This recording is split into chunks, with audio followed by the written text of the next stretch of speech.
வணக்கம். சொல்லாய்வில் இன்னைக்கு நம்ம இரண்டு சொற்களை பார்க்க போகிறோம். ஒன்று பாலிசி, இன்னொன்று இன்ஃபென்ட். இந்த ரெண்டு சொற்களை தமிழ்ல இருந்து எப்படி ஆங்கிலமாக மாற்றிருக்காங்க.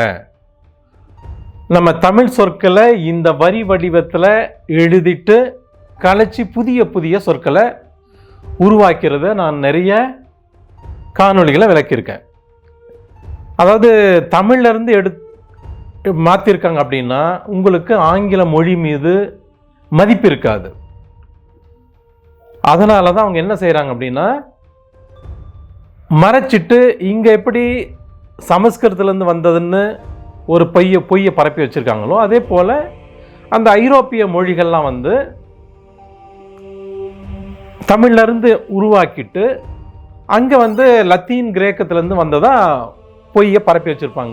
உலகமெல்லாம் பரப்பியிருப்பாங்க. இது வந்து ரகசியமாக வச்சுருக்காங்க, மக்களுக்கு உலகத்துக்கு யாருக்கும் தெரியக்கூடாது அப்படின்றதுனால உங்களுக்கு அப்படி தவறாக வந்து சொல்லி கொடுத்துருக்காங்க.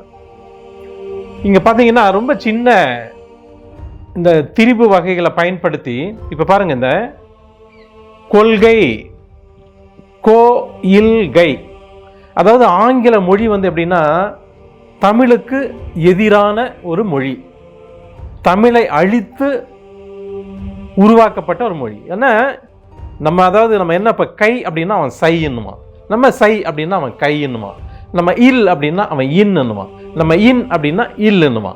அதாவது இப்போ கொள்கை அப்படின்னா இந்த கை இருந்தால் சை மாற்றிடுவான். இப்போ சரக்கு அப்படின்னா இந்த சகரத்தை வந்து ககரமாக மாற்றிட்டு கார்கோ அப்படின்னு மாற்றிருப்பான். நம்ம இலங்கை அப்படின்னா அந்த இலங்கை அதை சைய மாற்றிட்டு திருப்பி போட்டு சிலோன், சைலோன், சிலோன் அப்படின்னு மாற்றிருப்பான். அந்த மாதிரி தான் இந்த கை அப்படின்னா சை, இது ககரமாகவும் படிக்கலாம் சகரமாகவும் படிக்கலாம். இங்கே பாருங்க, மாளிகை, இங்கே கை அப்படின்னு இருக்கும், குடிசை சைன்னு இருக்கும். இதை போல இப்படி மாற்றிருப்பான். அப்புறம் இந்த கொள்கையில் சி, இந்த எழுத்தை வந்து சி வந்து பியா மாறும். எப்படி மாறும்னு பார்த்தீங்கன்னா வாணிகம், வாணிபம். இங்க பாருங்க, ககரம் வந்து இந்த பகரமா மாறும், சி வந்து பியா மாறும்.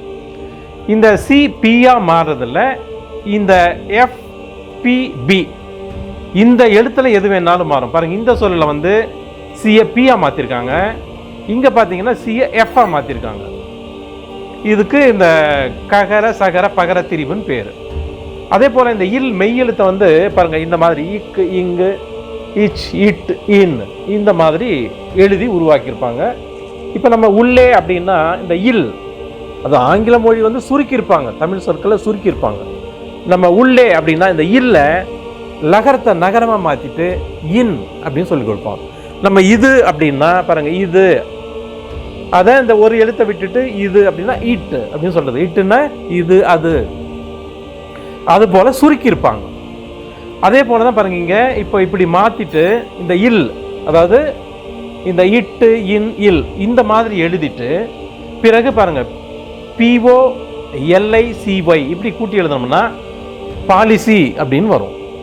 அதே போல இந்த குழந்தை அப்படின்ற சொல்ல பாருங்க, அதே போல கு ழ இன் தை, குழந்தை இப்படி எழுதிட்டு இந்த சி வந்து எஃப்ஆ, அதாவது இங்கே பிஆ இருக்கு, இங்கே எஃப்ஆ இருக்கு, இந்த இணை எழுத்துல எது வேணாலும் பயன்படுத்தியிருப்பாங்க. அதே போல இது உகர அகர திரிபு, யூ வந்து ஏவா மாறி இருக்கு. இந்த லகர நகர திரிபு, அதாவது பல நாட்டு, பன்னாட்டு, அதுல பாத்தீங்கன்னா இந்த லகரம் வந்து நகரமா மாறும். அந்த அடிப்படையில் இந்த லகரம் வந்து நகரமா மாறி இருக்கு.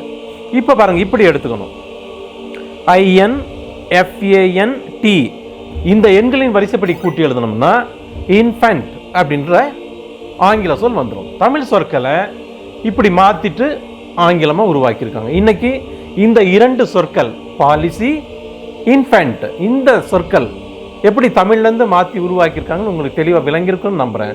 நன்றி.